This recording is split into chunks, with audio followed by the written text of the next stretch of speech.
राज ठाकरे आणि उद्धव ठाकरे पुन्हा एकत्र येण्याची शक्यता। मनसे आणि शिवसेना ठाकरे गटाने गिरणी कामगारांच्या मोर्चाला दिला पाठिंबा। उद्या उद्धव ठाकरेही मोर्चाला राहणार उपस्थित।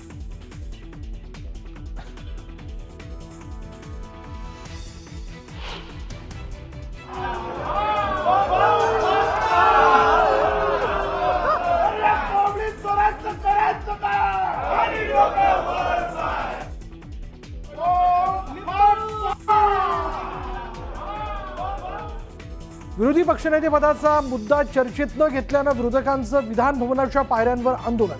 जोरदार घोषणाबाजी करत विरोधकांनी सत्ताधाऱ्यांना डिवचलं।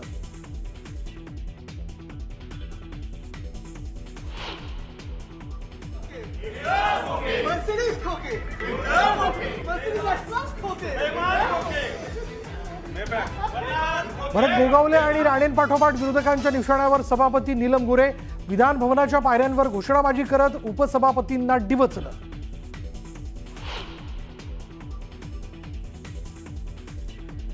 विरोधी पक्षनेतेपदासाठी महाविकास आघाडीचं सरन्यायाधीश भूषण गवईंना पत्र। सरकारला 7 महिने उलटले तरी विरोधी पक्षनेतेपदाबाबत निर्णय होत नसल्यानं महाविकास आघाडीकडून सरन्यायाधीशांना साकडं।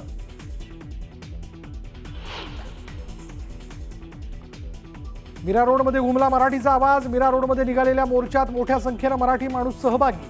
व्यापाऱ्यांच्या मोर्चानं दिलं उत्तर।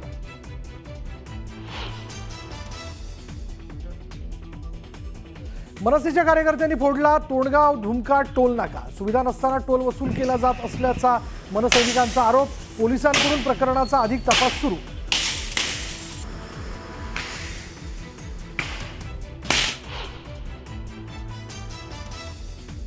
भाजप आमदार सुरेश धसांच्या मुलाच्या कारची दुचाकीला धडक। दुचाकीस्वार नितीन शेळकेचा मृत्यू। सुपा पोलीस स्टेशनमध्ये सागर धसवर गुन्हा दाखल।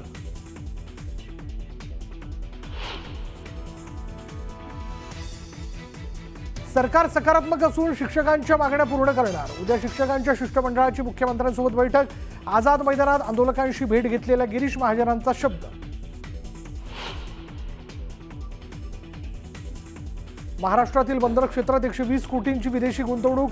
दरवर्षी 5 ते 7 हजार तरुणांना जागतिक दर्जाचं मिळणार प्रशिक्षण। मत्स्य विकास आणि बंदर मंत्री नितेश राणेंच्या प्रयत्नांना यश।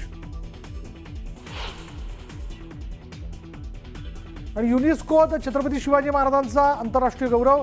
ग्रीसचे युनेस्कोतील राजदूतांकडून शिवराज्याभिषेक।